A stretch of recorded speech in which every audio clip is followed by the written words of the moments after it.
Let us start the movie with a young woman named Iris, with her fiancé Paul, who were attending the grand opening of the Skyview restaurant. During the celebration, Paul proposed to Iris, he gently slipping an engagement ring onto her finger. At that very moment, Iris noticed something unsettling. A boy above casually tossed a coin, which seemed to move with an eerie precision, as if guided by an unseen force. The coin dropped into a ventilation shaft and became lodged in a fan. Inside the tower, the guests continued dancing, unaware that cracks had begun forming beneath the glass floor. As Iris and Paul stood together, the structure started to weaken. The metal supports underneath reached their breaking point and snapped out one by one. Suddenly, the stuck coin caused a fan blade to shatter, sending fragments flying into a nearby gas pipe. The gas began leaking into the air. A growing sense of death overwhelmed Iris. Without warning, Paul fell through the fractured floor. Panic erupted as people began falling after him. Paul managed to hold onto a pane of reinforced glass. Iris screamed for help and reached out to him, but no one came to help. Despite her efforts, Paul lost his grip and fell. Chaos intensified as flames suddenly engulfed parts of the structure. A burning woman ran into the leaking gas, triggering a massive explosion. Those who failed to escape in time were instantly killed. Iris narrowly avoided the flames as staff ordered everyone to evacuate immediately. The same boy who had tossed the coin ran ahead, leading a group of survivors toward the emergency exit. The remaining survivors rushed toward the elevator, pushing and shoving in desperation. An elderly man forced Iris aside, but became trapped in the overcrowded doors. The elevator malfunctioned and crushed him to death. Still searching for a way out, Iris struggled to stay calm, but the intense stress began affecting her pregnancy. She noticed objects around her shifting unnaturally as the ceiling above started to crack. Sensing imminent danger, she climbed upward to escape. Others were not as fortunate. The floor split apart, forming a steep slope that caused people to slide uncontrollably toward the shattered glass below. One woman believed she had survived, until she looked up and saw a piano falling toward her. Once again, fate intervened. A coin dropped onto the piano, triggering it to crash down and kill her. By this point, nearly everyone had perished. The boy who had survived multiple close calls walked away with a smug expression. But his luck finally ran out. Devastated by Paul's death, mourned deeply. She noticed another child in danger and risked her life to save him. At that exact moment, the building above completely collapsed.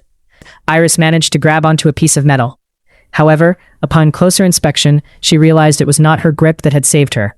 It was Paul's engagement ring, which had caught onto a steel rod. As her finger teared up, she falls down to the death of fire below.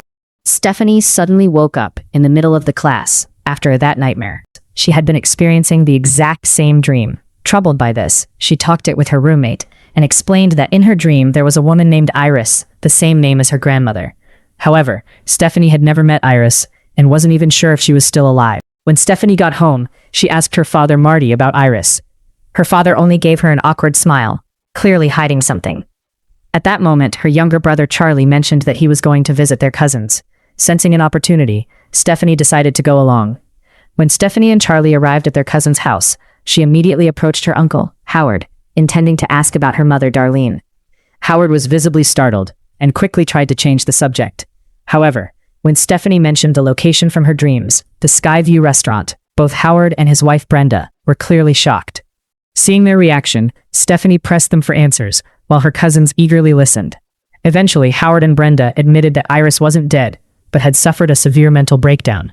To them, however, she was as good as dead. Brenda then secretly revealed to Stephanie the letter sent by Iris a long time ago. After seeing the letter, Stephanie was shocked, because the woman in the photos looked exactly like the one in her dreams, confirming that her nightmares were not just imagination. To find answers, Stephanie followed the address she discovered. It took her on an isolated house located on a remote mountain. The house was filled with strange things, even the roof was lined with spikes. Stephanie spoke to Iris through an intercom at the door. Iris urgently told her to leave, but Stephanie explained that she was her granddaughter. Then the heavy door finally opened. Stephanie stepped cautiously into the house. As Stephanie moved forward, Iris nervously instructed her to close the door quickly. Suddenly, a fire extinguisher fell outside. Iris immediately warned her not to touch anything, as even the smallest object could become a cause of death. When Iris finally sensed that there were no signs of danger, she then smiled warmly. Stephanie immediately asked about her nightmares. Iris revealed that it was not just a dream, but a vision of the future. Iris explained that years ago, she had foreseen the future while she was with Paul at a rooftop restaurant. Death comes to them and no one survived. In her vision, a boy attempted to toss a coin. Acting quickly, Iris grabbed the coin from the boy's hand, recognizing it as the key to trigger the horrifying incident. She rushed downstairs, retrieved a burning object, and entered the restaurant where people were dancing. Grabbing a microphone, she urged everyone to look at the floor. Although some tried to stop her, others noticed the cracks forming beneath their feet. That night, she managed to save many lives, and the building did not collapse. Eventually, the restaurant was shut down. However, Iris explained that Death did not accept being cheated. Years later, Death claimed the lives of everyone who had survived that night, including her husband Paul. Now, Iris learned how to sense Death's approach and spent years trying to prevent it. She believed that Death had finally come for her, as she was suffering from cancer.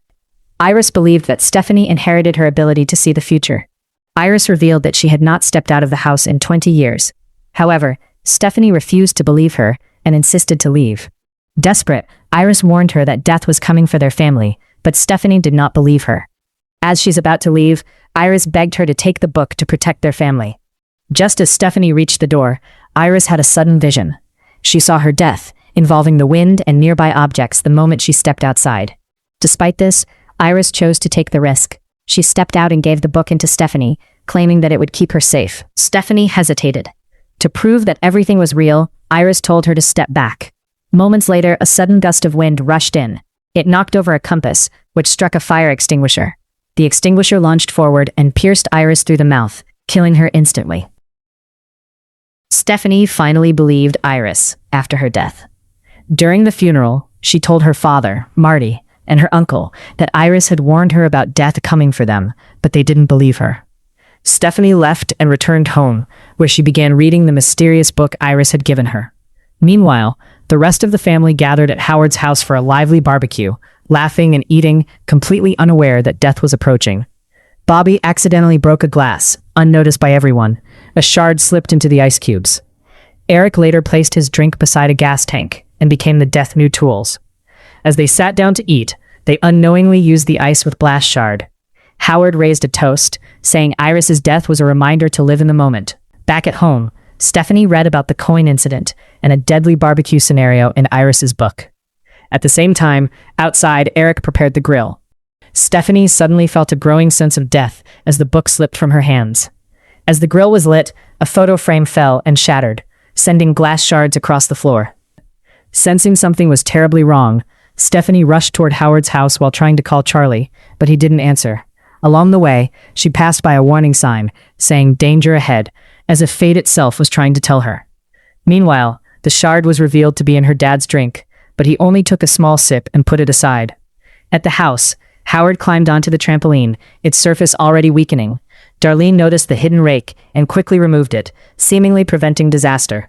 However, a new chain of events began when Brenda accidentally knocked over a bottle, hitting a nearby switch.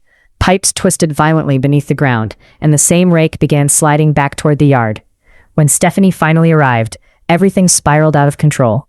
Howard stepped forward to greet her, just as Bobby's leg got caught in the trampoline. Julia turned suddenly, causing a glass shard to fall. Howard stepped on it, losing his balance from the pain. At that exact moment, the rake struck a lawnmower, activating it. The machine surged forward, striking Howard and killing him instantly. The family found themselves attending another funeral. Stephanie rushed back home and searched through the books again. She discovered a note saying that someone had survived. She began analyzing who might be next. Stephanie explained the pattern to them, and they listened in uneasy silence. She said everything traced back to the restaurant incident. The order of deaths was following Iris's original vision. Howard should have died first, but Iris had intervened, and now death was returning to claim them one by one. The pattern began with Howard's family, before moving on to Darlene's. Despite her warning, no one believed Stephanie. They called her paranoid and slowly walked away. Meanwhile, Stephanie, her brother, and Eric encountered Julia, who was out for jogging. A garbage truck passed by, and Stephanie quickly warned Eric to stay away. But Eric, acting recklessly, mocked the situation and played around near the truck. Julia ignored them, put on her headphones, and continued running. Moments later, Julia slipped and was thrown into the garbage truck. They chased after it in horror, but the driver couldn't hear them due to his headphones. Stephanie jumped onto the truck and managed to grab Julia's hand, but it was too late. Julia was crushed by the compactor, right on her face. The family finally realized that death was truly hunting them. Now, the next target was Howard's younger son, Bobby. Stephanie remembered Bobby's name from the list. William and Darlene knew him, so they quickly went to the hospital to see Bobby. There, they discovered that William was the same boy Iris had saved years ago. He explained that there were only two ways to escape death: either kill someone to take their place or die and come back to life. However, he warned them that he was already dying, just like Iris, and that everyone would eventually die in the exact order. He told them not to interfere too much with death, as failing could make things even worse. He simply advised them to cherish the time they had left, and he quietly walked away. Eric, desperate to save Bobby, believed the solution was to temporarily kill him and bring him back to life. He suggested triggering Bobby's peanut allergy so doctors could revive him. They tried to buy peanuts from a vending machine, but it malfunctioned. Frustrated, Eric smashed the glass, and after struggling, they managed to retrieve the peanuts. However, as they entered the next room, they accidentally activated an MRI scanner. The powerful magnetic force immediately pulled metal objects toward the machine. Eric's piercings were violently yanked, and even a nearby wheelchair flew across the room. He was slammed and crashed to death. Meanwhile, Bobby, already reacting to the peanuts, struggled to help as he reached for an EpiPen. At that moment, a doctor opened the door. A loose spring from the broken vending machine shot across the room and fatally struck Bobby's head. Realizing they could not fight death, Stephanie, Darlene, and Charlie decided to follow Iris's path and seek safety in her mountain cabin. On their way, a coin slipped unnoticed from Stephanie's notebook and was picked up by an old woman. They didn't know that death was already waiting for them. Stephanie suddenly accelerated toward the cabin, but the car crashed midway. Death shifted its focus to Darlene. She tried to reach the cabin safely. However, sparks from a damaged power line ignited, causing a massive explosion that destroyed the car. Stephanie was thrown into a nearby pond, while Charlie was pinned under debris. Darlene managed to free Charlie. Moments later, a falling light pole struck and killed Darlene instantly. Charlie rushed to rescue Stephanie and successfully revived her. Believing this fulfilled William's warning about dying and coming back, they briefly felt hope. But when Stephanie learned of Darlene's death, she broke down. Now, only she and Charlie remained from Iris's bloodline. A week later, they visited Charlie's girlfriend's house. While fixing his clothes, Stephanie pricked her finger on a rose thorn, triggering a memory of her nightmare, just like Iris had experienced. She recalled an old woman dropping a coin that rolled onto train tracks as a train approached. Charlie's girlfriend's father explained that Stephanie had not technically died. Her heart had never stopped. This realization filled them with dread. Soon after, Stephanie noticed a red car just like in her dream and saw Charlie's girlfriend wearing the same clothes Iris once wore. Her fear intensified. Moments later, disaster struck. A train derailed and barreled toward them. Stephanie tripped, but Charlie pulled her up just in time. For a brief second, it seemed they had escaped, but they hadn't.